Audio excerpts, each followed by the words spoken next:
Every scar is a country on the map of what you have survived. Every wound that healed is a border crossing into who you became. I am the cartographer, and this is the atlas of your beautiful destruction.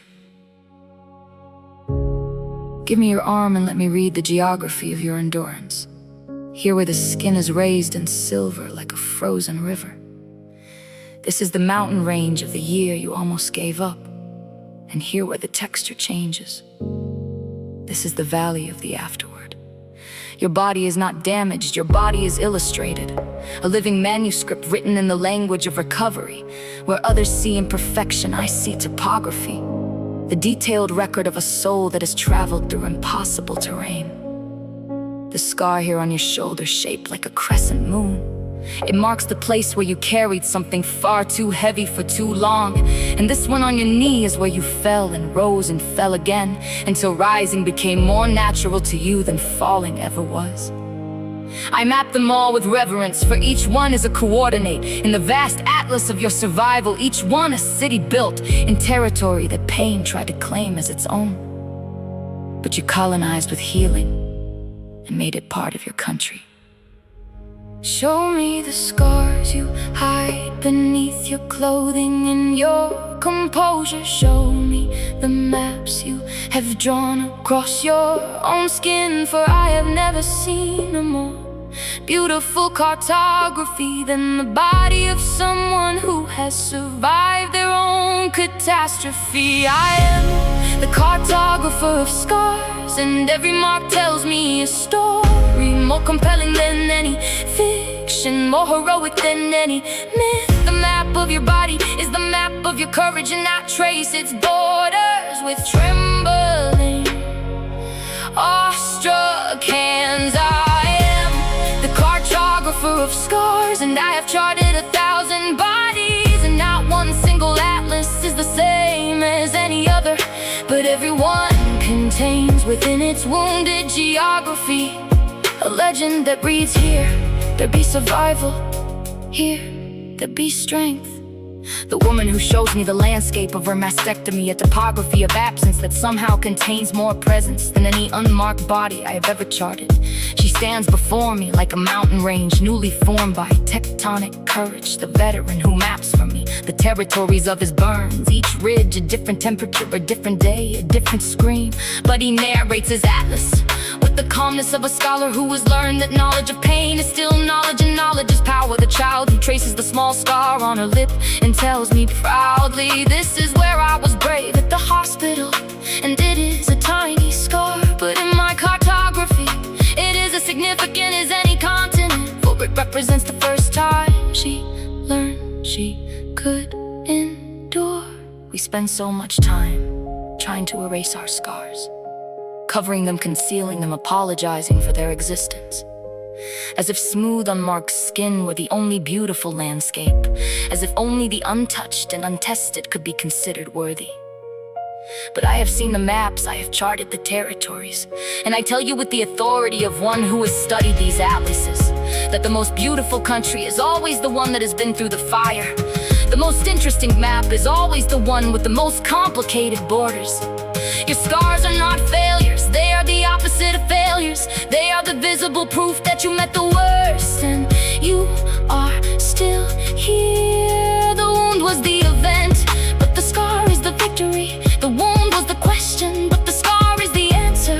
And the answer is always the same three words, repeated in the raised and silver language of healed skin. I am here, I am here, I am here. Written across the atlas of your body like a triumphant declaration. I am the cartographer of scars, and my work is never finished. For as long as humans live and struggle and survive, new territories will be mapped, new countries will be born in the ever-expanding atlas of what the body can endure. I am the cartographer of scars, and I read your body like a love letter, written by life to itself, a record of resilience so profound that it makes the blank and unmarked page seem empty by comparison. Wear your atlas openly. Let the world read your geography. For you are not a damaged landscape. You are a discovered country. And every scar is a flag planted by your own courageous hand, declaring I was here, and I survived, and I am beautiful. The map is complete, and it is magnificent. You are complete, and you are magnificent.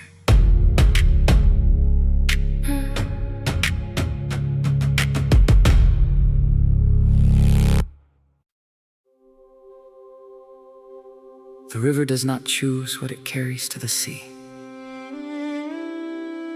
It accepts every leaf, every stone, every whispered secret, and bears them all without judgment toward the infinite horizon.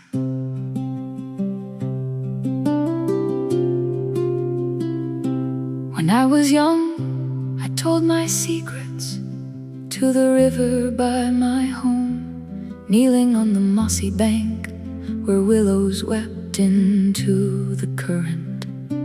I told it about the bruise my father left upon my shoulder. I told it about the girl who smiled at me across the schoolyard. The river took them both with equal grace and carried on. No lecture and no sympathy, just the constant gentle motion of something that understood that pain and beauty are companions, traveling the same direction, sharing the same water. Years later, when the world had done its work upon my innocence, I returned to that same river, older, heavier, less certain. And I saw upon its surface the reflections of 1,000 others who had knelt here just like me and poured their hearts into the current. Oh, the river carries everything we cannot hold alone. Every prayer, every curse, every declaration and lament. It carries the first words of lovers and the last words of the dying, all flowing together in one enormous song. Listen to the songs the river carries past your door. A million voices blended into one eternal flowing choir. The lullabies, the battle cries, the wedding songs, the requiems, all given to the water, all traveling toward the same sea.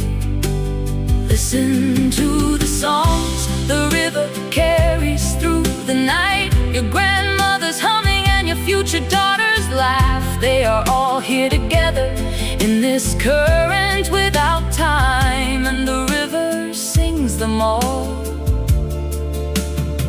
with perfect democratic grace.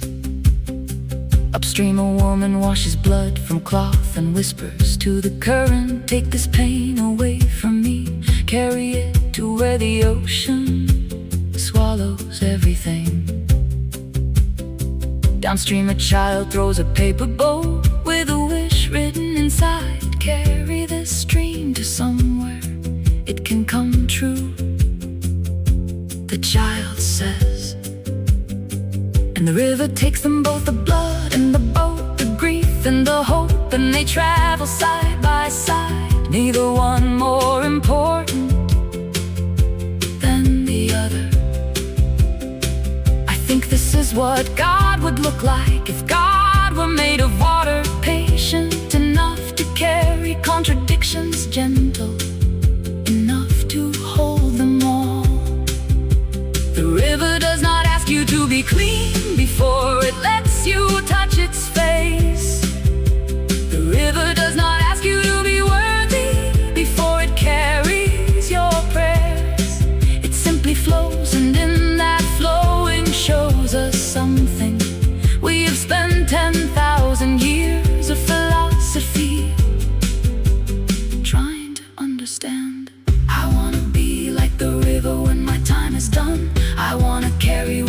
judgment. I wanna flow without resistance. I wanna accept the autumn leaves and the industrial runoff equally. Not because they are the same, but because they both need carrying.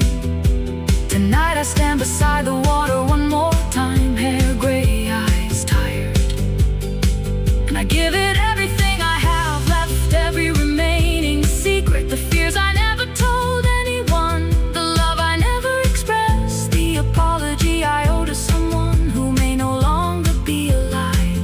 Take them, I say, take them to the sea, and the river answers the way it always answers, with the quiet, continuous, profound commitment of simply being there and simply moving forward.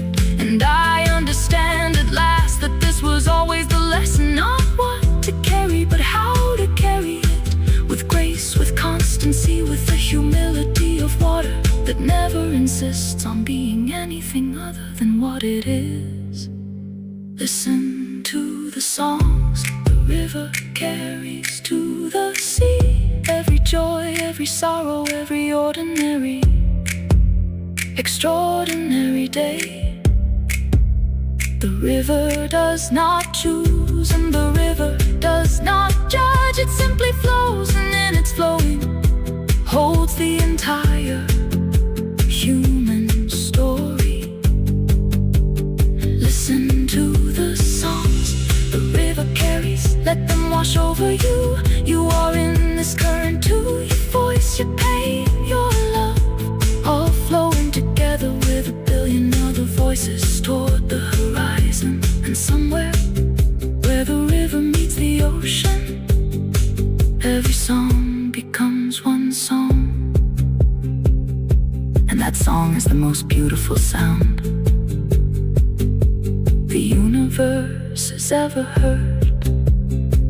The river carries on and on and on, forever singing.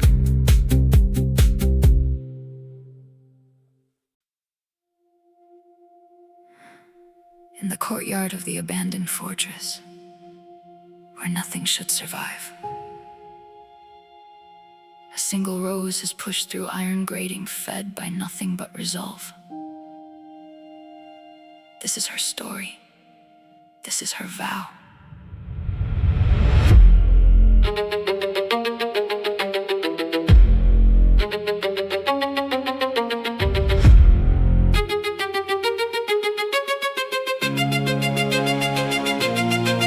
They poured the concrete over me and set the iron grate above my head.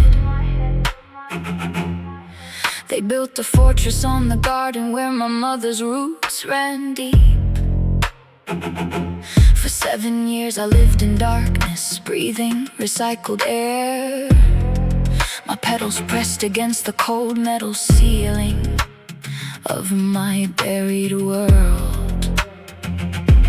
But I am the daughter of a lineage that has survived the ice ages, that has pushed through volcanic rock and colonized the craters of disaster. My DNA is written in the language of persistence, and my thorns are not weapons, they are declarations of intent. Millimeter by millimeter, year by impossible year, I grew toward a light I could only theoretically remember. Bending around obstacles, squeezing through cracks that seemed too small, sacrificing leaves and branches to fit through impossible passages. They thought they had buried me, but they had only planted me deeper. They thought the iron would stop me, but iron is just slow earth, and earth has always belonged to the roses, long before it belonged to the fortresses. Do not underestimate what grows in the dark. Do not dismiss what persists without encouragement, for the most magnificent blooming belongs to the one who had every reason to give up and chose instead to grow. I am the iron rose, and I vow to bloom where they said nothing could, through metal, through concrete, through 7 years of dark. My crimson petals shall unfurl above the fortress of their doubt, and the thorns upon my stem shall write in iron my survival. I am the iron rose, and this is my covenant with the sky, that no amount of burial shall keep me from the side. For I was born to bloom, and bloom I shall, until the fortress crumbles and the garden reclaims all. There There were moments in the darkness when I forgot what sunlight was, when my roots considered the possibility that light was a myth, a story passed down through the generations of my kind, a comforting fiction to make the endless darkness bearable. I knew what it was to doubt the very thing that kept me growing, to question whether upward was a direction or a delusion. But something deeper than knowledge, deeper than memory or faith, something cellular, something ancient, something woven into my very structure, kept pushing me, kept turning me, kept bending me toward the surface. Not hope exactly, but something more stubborn than hope, the sheer biological insistence of a living thing, that it will continue to live until it absolutely cannot. And so I grew, not with optimism, but with obstinacy, not with faith, but with fury, not with grace, but with grit. And when my first leaf finally pierced the iron grate and felt the sun for the first time in 7 years, I understood that beauty is not the absence of struggle. Beauty is what struggle looks like when it finally reaches the light. Now I stand in the courtyard of their abandoned fortress. My roots have cracked the foundation, my stems have bent the bars. The soldiers are gone, the generals are gone, the blueprints have yellowed, but the rose remains, the rose remains, the rose remains. Come see me now, you architects of my imprisonment. Come see what your concrete could not contain. I am more beautiful than any garden rose, protected by a greenhouse, for my beauty carries in it the memory of the dark. Every petal is a chapter of survival, every thorn a verse of defiance, and my fragrance carries the unmistakable scent of victory. Not victory over you, for you were never my enemy. Victory over the voice inside that whispered, stop growing, nothing is there. The voice was wrong, the sun was always there. The sun was always there, waiting as patiently as I was persistent. In our reunion here above the ruins of what tried to keep us apart is the most beautiful thing this abandoned fortress has ever witnessed. I am the iron rose and I have kept my vow, blooming crimson against the gray in defiance of all reason. Let every buried seed hear my story through the soil and know that the darkness is not forever and the iron will yield. I am the iron rose and my vow extends to you, to every soul pressed beneath the weight of what seems permanent. The concrete cracks, the iron bends, the fortress falls in time, but the rose, the stubborn, beautiful, impossible rose blooms on, blooms on, blooms on, through everything blooms on, until the world is garden once again. Chained to the rock, where eagles come to feast upon his truth, the firebringer faces judgment from the gods he dared to challenge. Let the trial of the ages begin. Let heaven state its case.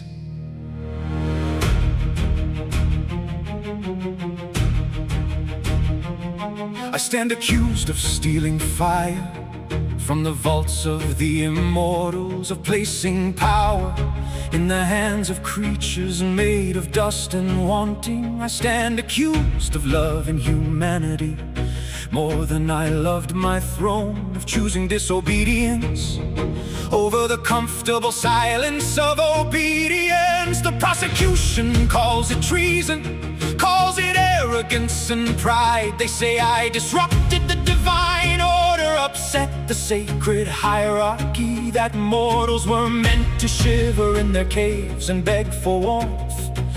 And I, in my catastrophic mercy, ruined everything. But I have seen the darkness, I have seen what cold and ignorance can do. I have watched children die because the gods hoarded their miracles.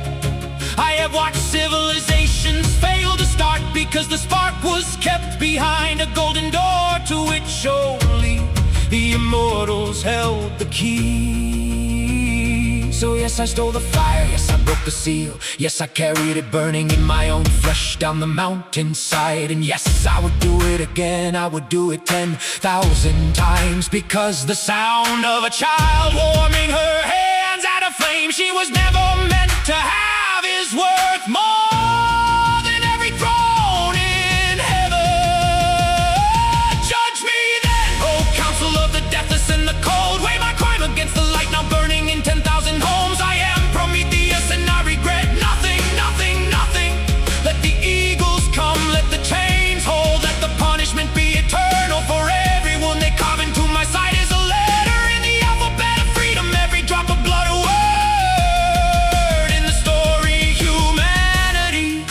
tell around the fire I stole. And that story will outlast your thrones, your temples, and your laws.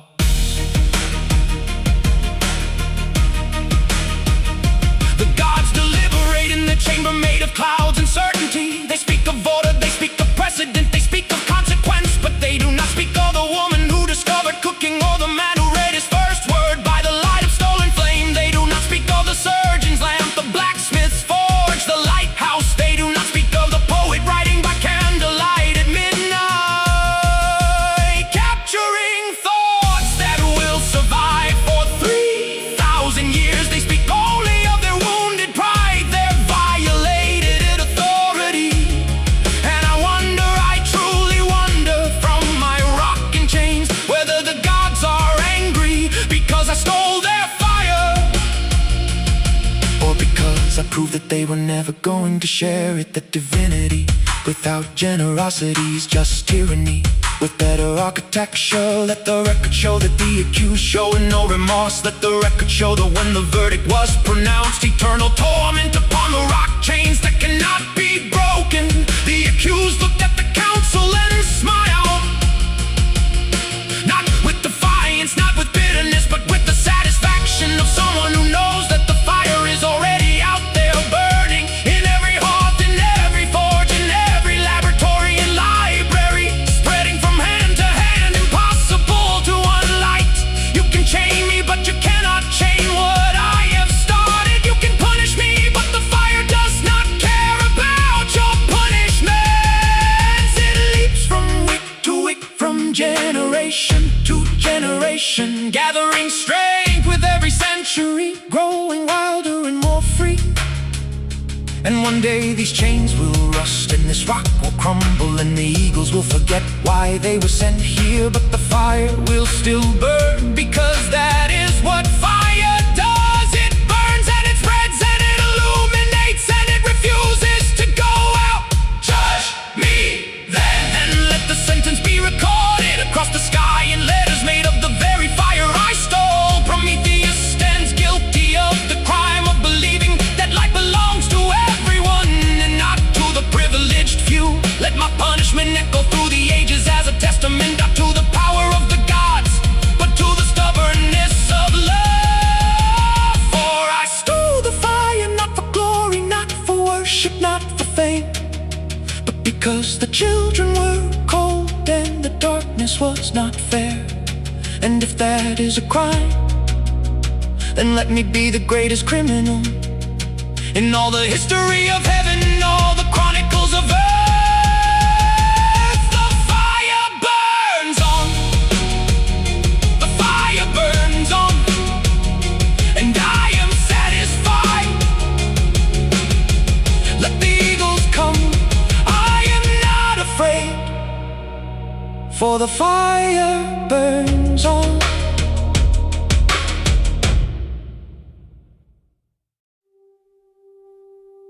Hush now, the palace corridors are empty and the guards have gone.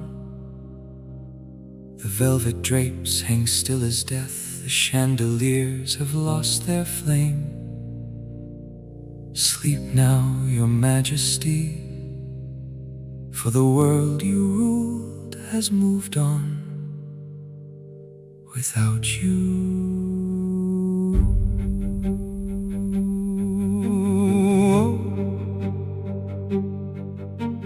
Once upon a time you held the oceans in your signature.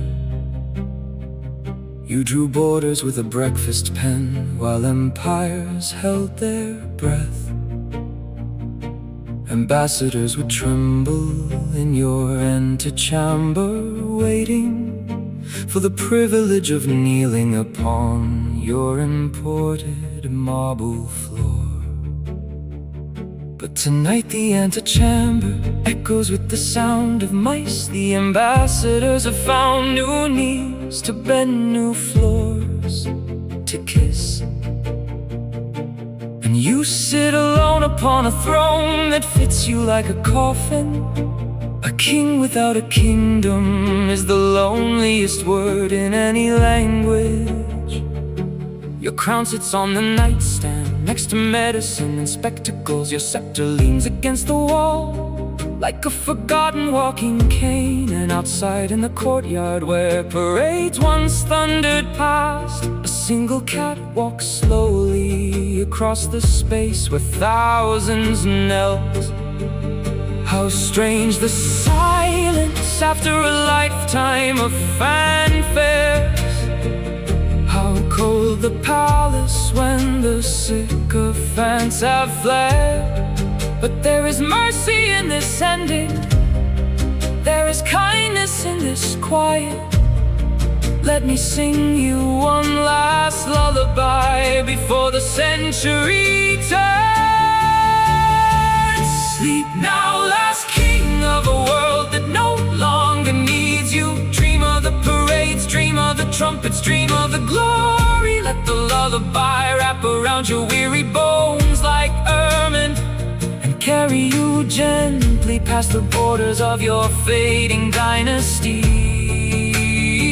Sleep now, last king, and do not be afraid of the morning. When you wake, the world will still be turning, just without your hand upon the wheel. And you may find that this is not a punishment, but a pardon. That the sweetest sleep belongs to those who finally let go of everything. I do not sing this lullaby with cruelty or with triumph. I sing it as one human to another. At the edge of night you were a child, once before the crown, before the protocols. You played in gardens and you laughed at things that had no political significance.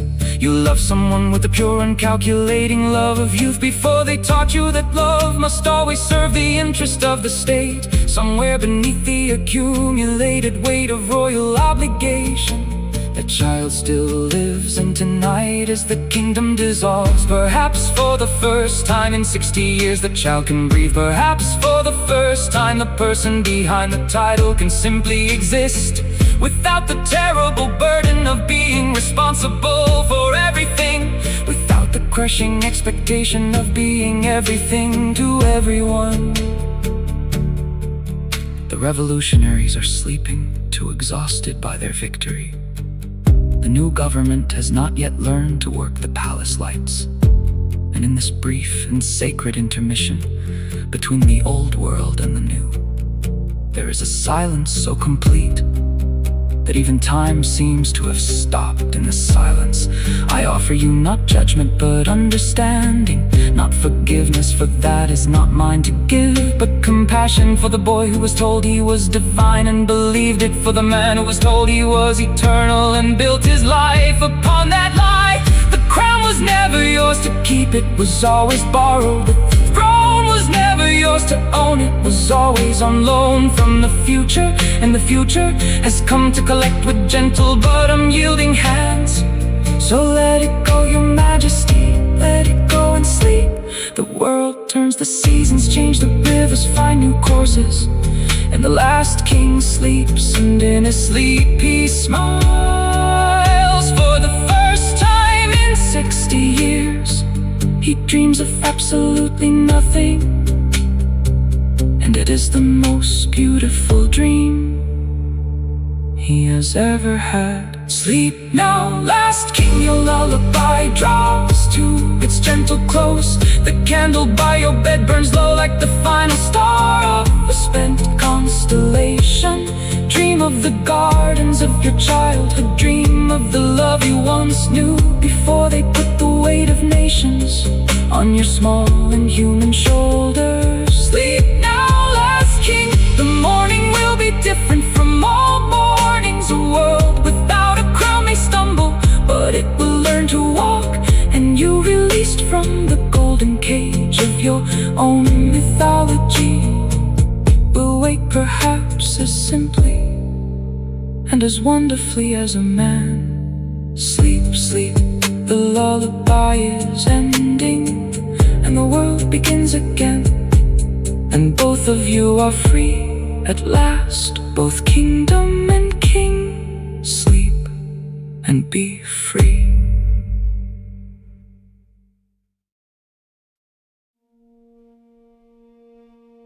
Hush now, the palace corridors are empty, and the guards have gone. The velvet drapes hang still as death. The chandeliers have lost their flame. Sleep now, your majesty, for the world you ruled has moved on without you. Once upon a time you held the oceans in your signature. You drew borders with a breakfast pen while empires held their breath. Ambassadors would tremble in your antechamber, waiting for the privilege of kneeling upon your imported marble floor. But tonight the antechamber echoes with the sound of mice. The ambassadors have found new knees to bend, new floors to kiss. And you sit alone upon a throne that fits you like a coffin. A king without a kingdom is the loneliest word in any language. Your crown sits on the nightstand next to medicine and spectacles. Your scepter leans against the wall like a forgotten walking cane. And outside in the courtyard where parades once thundered past, a single cat walks slowly across the space where thousands melt. How strange the silence after a lifetime of fanfares. How cold the palace when the sycophants have fled. But there is mercy in this ending. There is kindness in this quiet. Let me sing you one last lullaby before the century turns. Sleep now, last king of a world that no longer needs you. Dream of the parades, dream of the trumpets, dream of the glory. Let the lullaby wrap around your weary bones like airmen and carry you gently past the borders of your fading dynasty. Sleep now, last king, and do not be afraid of the morning. When you wake, the world will still be turning, just without your hand upon the wheel. And you may find that this is not a punishment, but a pardon. That the sweetest sleep belongs to those who finally let go of everything. I do not sing this lullaby with cruelty or with triumph. I sing it as one human to another at the edge of night. You were a child once before the crown, before the protocols. You played in gardens and you laughed at things that had no political significance. You loved someone with the pure, uncalculating love of youth before they taught you that love must always serve the interest of the state. Somewhere beneath the accumulated weight of royal obligation, the child still lives. And tonight, as the kingdom dissolves, perhaps for the first time in 60 years, the child can breathe. Perhaps for the first time, the person behind the title can simply exist without the terrible burden of being responsible for everything, without the crushing expectation of being everything to everyone. The revolutionaries are sleeping too exhausted by their victory. The new government has not yet learned to work the palace lights. And in this brief and sacred intermission between the old world and the new, there is a silence so complete that even time seems to have stopped. In this silence, I offer you not judgment but understanding, not forgiveness, for that is not mine to give, but compassion for the boy who was told he was divine and believed it, for the man who was told he was eternal and built his life upon that lie. The crown was never yours to keep, it was always borrowed. The throne was never yours to own, it was always on loan from the future. And the future has come to collect with gentle but unyielding hands. So let it go, your majesty. let it go and sleep. The world turns, the seasons change, the rivers find new courses, and the last king sleeps, and in his sleep he smiles. For the first time in 60 years he dreams of absolutely nothing, and it is the most beautiful dream he has ever had. Sleep now, last king, your lullaby draws to its gentle close. The candle by your bed burns low like the final star of a spent constellation. Dream of the gardens of your childhood, dream of the love you once knew, before they put the weight of nations on your small and human shoulders. Sleep now, last king, the morning will be different from all mornings. A world without a crown may stumble, but it will learn to walk.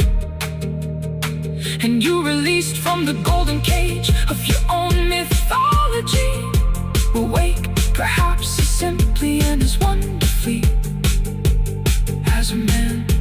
Sleep, sleep, the lullaby is ending, and the world begins again. And both of you are free at last, both kingdom and king. Sleep and be free.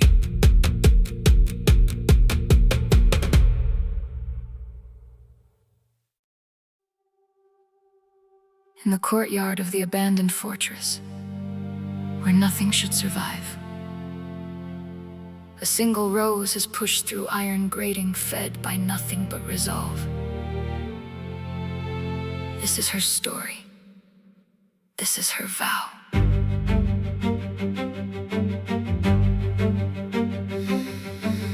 They poured the concrete over me and set the iron grate above my head. They built a fortress on the garden where my mother's roots ran deep. For 7 years I lived in darkness, breathing recycled air. My petals pressed against the cold metal ceiling of my buried world. But I am the daughter of a lineage that has survived the ice ages, that has pushed through volcanic rock and colonized the craters of disaster. My DNA is written in the language of persistence, and my thorns are not weapons, they are declarations of intent. Millimeter by millimeter, year by impossible year, I grew toward a light I could only theoretically remember. Bending around obstacles, squeezing through cracks that seemed too small, sacrificing leaves and branches to fit through impossible passages. They thought they had buried me, but they had only planted me deeper. They thought the iron would stop me, but iron is just slow earth, and earth has always belonged to the roses, long before it belonged to the fortresses. Do not underestimate what grows in the dark. Do not dismiss what persists without encouragement, for the most magnificent blooming belongs to the one who had every reason to give up and chose instead to grow. I am the iron rose, and I've got to bloom where they said nothing could. Through metal, through concrete, through 7 years of dark, my crimson petals shall unfurl above the fortress of their doubt, and the thorns upon my stems shall write in iron my survival. I am the iron rose, and this is my covenant with the sky, that no amount of burial shall keep me from the sun, for I was born to bloom, and bloom I shall, until the fortress crumbles and the garden reclaims all. There were moments in the darkness when I forgot what sunlight was, when my roots considered the possibility that light was a myth, a story passed down through the generations of my kind, a comforting fiction to make the endless darkness bearable. I knew what it was to doubt the very thing that kept me growing, to question whether upward was a direction or a delusion. But something deeper than knowledge, deeper than memory or faith, something cellular, something ancient, something woven into my very structure, kept pushing me, kept turning me, kept bending me toward the surface. Not hope exactly, but something more stubborn than hope, the sheer biological insistence of a living thing, that it will continue to live until it absolutely cannot. And so I grew not with optimism, but with obstinacy, not with faith, but with fury, not with grace, but with grit. And when my first leaf finally pierced the iron grate and felt the sun for the first first time in 7 years, I understood that beauty is not the absence of struggle. Beauty is what struggle looks like when it finally reaches the light. Now I stand in the courtyard of their abandoned fortress. My roots have cracked the foundation, my stems have bent the bars. The soldiers are gone, the generals are gone, the blueprints have yellowed.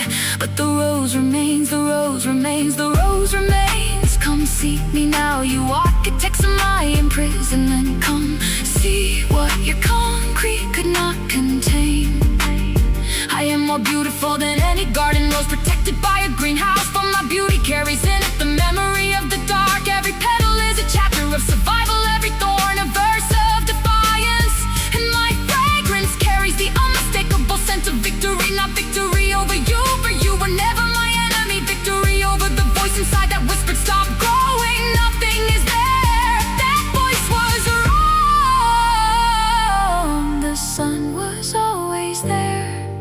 The sun was always there, waiting as patiently as I was persistent. And our reunion here above the ruins of what tried to keep us apart is the most beautiful thing this abandoned fortress has ever witnessed. I am the iron rose and I have kept my vow, blooming crimson against the gray in defiance of all reason. Let every buried seed hear my story through the soil and know that the darkness is not forever and the iron will yield. I am the iron rose and my vow extends to you, to every soul pressed beneath the weight of what seems permanent. The concrete cracks, the iron bends, the fortress falls in time, but the rose, the stubborn, beautiful, impossible rose blooms on, blooms on, blooms on, through everything blooms on, until the world is garden once again.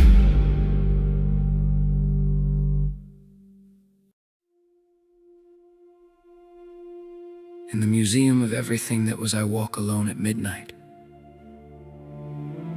past the display cases of collapsed civilizations and expired gods. And I wonder if anyone ever thought their empire would end up here.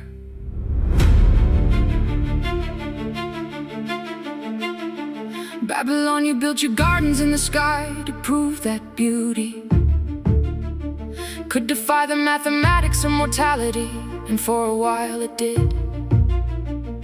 Your hanging flowers swayed above the dusty streets like dreams made visible, and travelers wept at the mere sight of your ambition.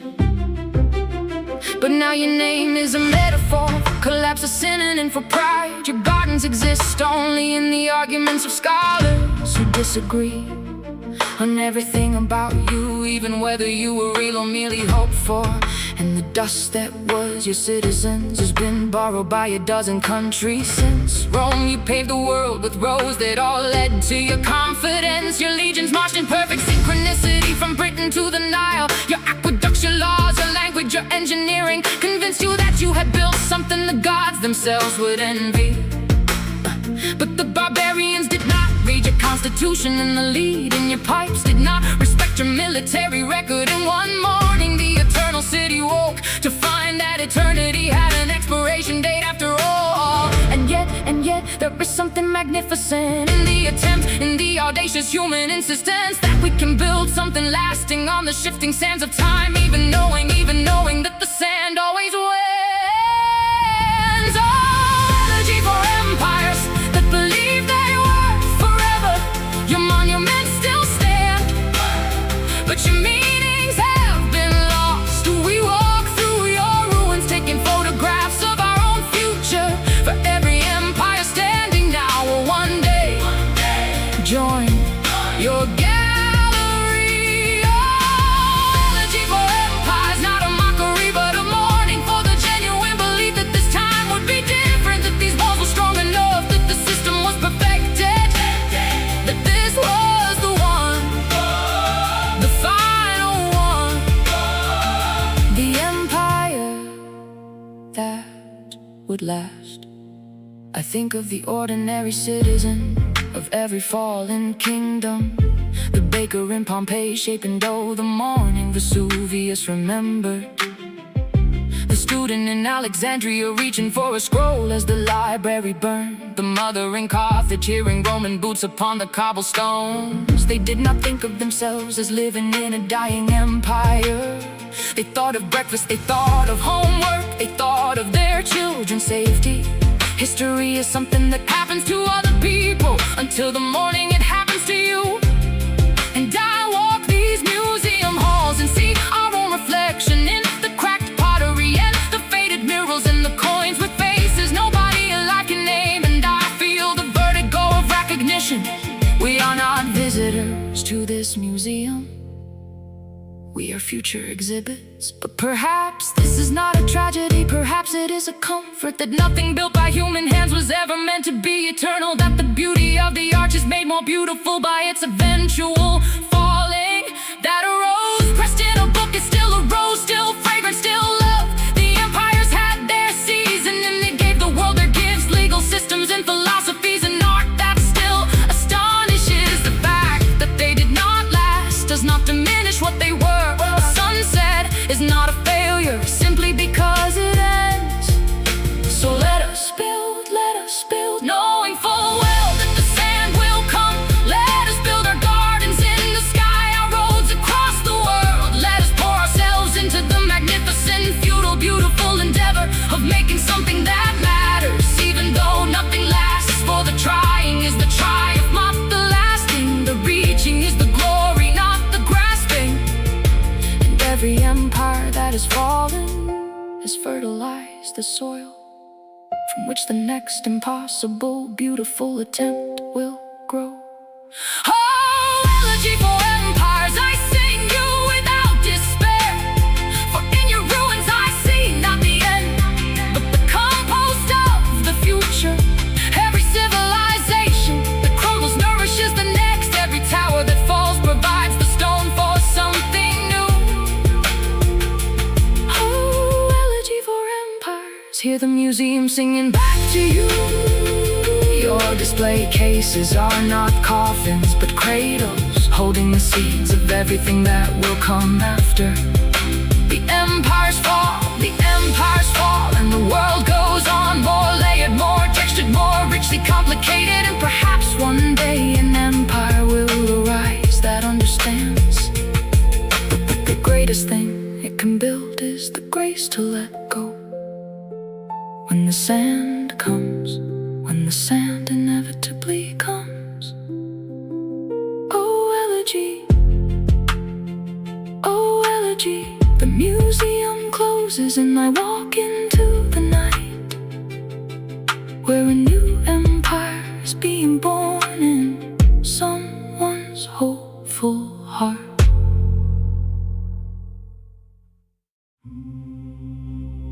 Before the dawn, when the world still sleeps in comfortable darkness, the forge already glows and the hammer waits in calloused hands. For there is work to do. There is always work to do.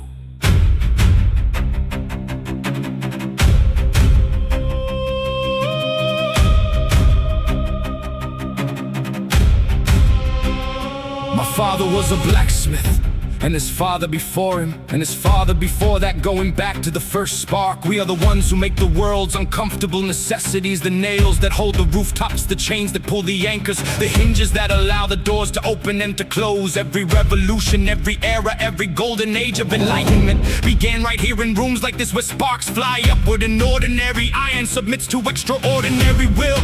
My hands are scarred, my lungs are black, my back forever bent, my fingernails are cracked in dark with soot that never washes clean. But show me a cathedral, a bridge, a ship, a railway, and I will show you the invisible signature of hands like mine. We do not seek the glory, we do not write the histories, we do not stand on balconies accepting the applause. We stand before the fire and we beat the metal into truth, and the truth goes out into the world wearing other people's names. Strike the iron while the fire burns hot and honest. Strike it once for duty, strike it twice for love. Strike it 3 times for every soul who labors in the dark and makes the shining things the shining people take for granted.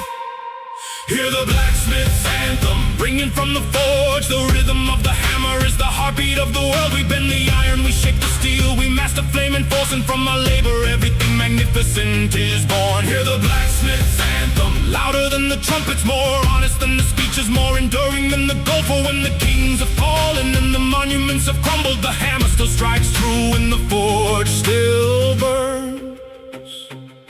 I made the sword that killed the tyrant and the lock that kept his dungeon. I made the bell that called the people and the chain that held them captive. This is the paradox that lives inside the blacksmith's burning soul. We make the instruments, we never get to choose how they are played, but still we strike the anvil, still we bend the glowing metal. Because the act of making is itself a kind of praying. Each stroke a conversation between muscle and material, between the dream of what could be and the resistance of what is. I have seen philosophers debate the nature of creation, from comfortable chairs and rooms with perfectly made hinges, and I have smiled because I know what they will never learn from books, that creation is not theoretical, it is hot and heavy. It smells of burning coal and tastes of iron and demands more from your body than your body thinks it has to give. But when the piece is finished, when the metal finds its final form, there is a moment of pure silence that rivals any prayer.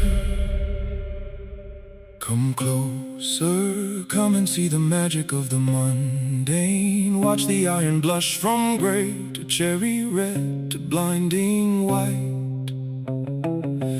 Watch it yield to the persistent argument of the hammer. Watch it become something it never knew it could become. Is this not what life does to every one of us? Throws us into the fire of circumstance and strikes us again and again, until we surrender our resistance and become the shape that the universe intended all along. I am the blacksmith, but I am also the iron, being heated, being hammered, being shaped by forces larger and harder than my understanding. And I trust the process, because I am the process.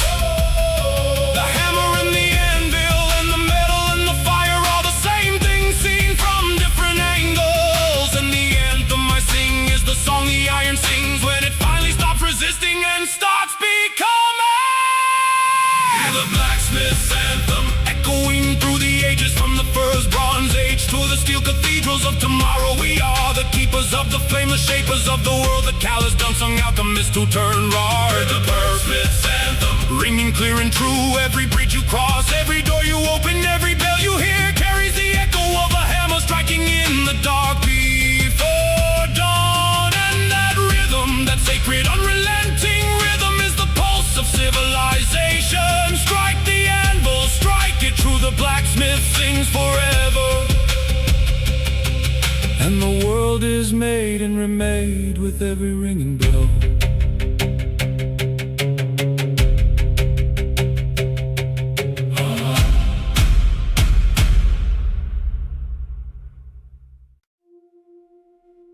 Born in the eye of a hurricane, where silence and destruction meet, a girl opens her eyes for the first time, and the tempest holds its breath. She does not cry, she listens, and in her listening, the wind learns its name. My mother was the lightning, and my father was the rain. I was conceived in the collision of two forces that could never rest. They gave me eyes that see through walls of pretense and deception, and a voice that carries further than the longest reach of thunder. I grew up speaking fluent Gael and whispering in the language of soft mist.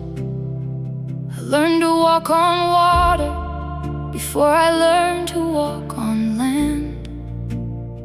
The fishermen would cross themselves when I passed by their harbor, and the merchants shuttered windows at the mention of my name.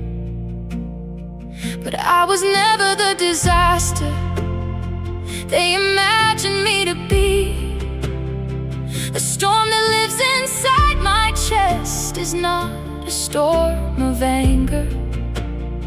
It is a storm of passion, a storm of radical compassion, A storm that tears the roofs off of injustice and exposes what hides underneath. They call me dangerous, and they are right, but not the way they think I am dangerous. To the comfortable lie, to the established cruelty, to every rotten structure held together by the rusty nails of tradition. I am the daughter of the storm, and I bring necessary chaos. I am the daughter of the storm, born to shatter and rebuild my tears, array my laughter, thunder my embrace, the eye of calm. Do not run from me, for I am not your enemy. I am the weather that the world has needed for 1,000 years. I am the daughter of the storm, and I carry in my tempest the seeds of everything that grows after the deluge. For what is a flood but a baptism of the earth? And what is hurricane but the world turning around to face itself? They put me in a schoolroom once and told me to be gentle, to speak softly, to take up less space, to calm the weather in my blood. But the windows would not stop rattling, and the chalk kept flying from the board, and the teacher's papers danced around the room like liberated prisoners. I tried to dim the voltage of my being, to walk instead of blow, to whisper instead of howl. But every time I swallowed my own wind, it turned inward, and the storm denied becomes a prison of its own. Until the day an old woman found me crying in the ruins of yet another building. My suppressed frustration had dismantled, and she said, "Child, you were never meant to be a sunny day. Some of us are born to be the seasons that the world resists but needs." She told me of the ancient storms that carved the Grand Canyons, the glaciers that sculpted valleys, the volcanoes that built islands. Destruction and creation, she said, are not opposites, they are dance partners. And you, my girl, have both of them in your bones. So I stopped apologizing for the weather in my soul. I stopped trying to be the clear, calm sky that everyone preferred. I let the clouds gather, I let the pressure drop, I let the wind in my chest find its full and glorious voice. And yes, some windows shattered, and yes, some umbrellas broke, and yes, the comfortable were made uncomfortable. But the air afterward was clean and sweet and new, and the ground was ready for planting, and the rivers ran full and free. I am not asking for permission to be a storm. Storms do not ask permission, they arrive because they must. And after they have passed, the world is different, not worse, not better, just more honest, more open, more awake to its own possibilities. So let me blow, let me rain, let me thunder, and when the clouds part and the rainbow bridges earth to sky, you will understand why the storm was necessary. You will understand why the daughter had to rage before the garden could grow. I am the daughter of the storm, and I have made my peace with chaos. My tempest is a gift, though it arrives in frightening wrapping. Do not ask me to be less than what the sky designed me to be, for I am weather, and weather does not apologize. I am the daughter of the storm. Hear my voice across the ocean, feel my rain upon your upturned face, and know it is a blessing, for after every storm the world remakes itself more beautiful. And I am here to bring that necessary beautiful destruction.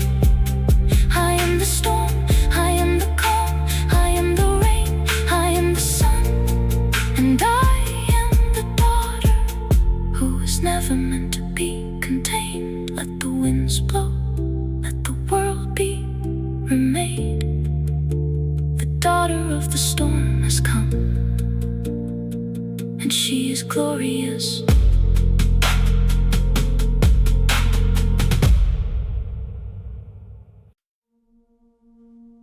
Chained to the rock, where eagles come to feast upon his truth.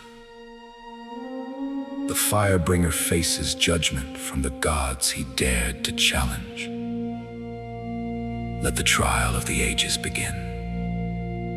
Let heaven state its case.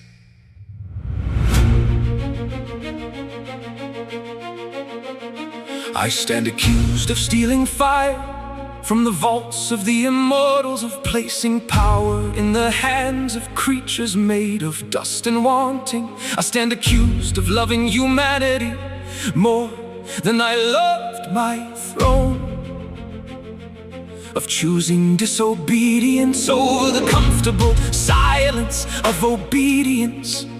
The prosecution calls it treason, calls it arrogance and pride.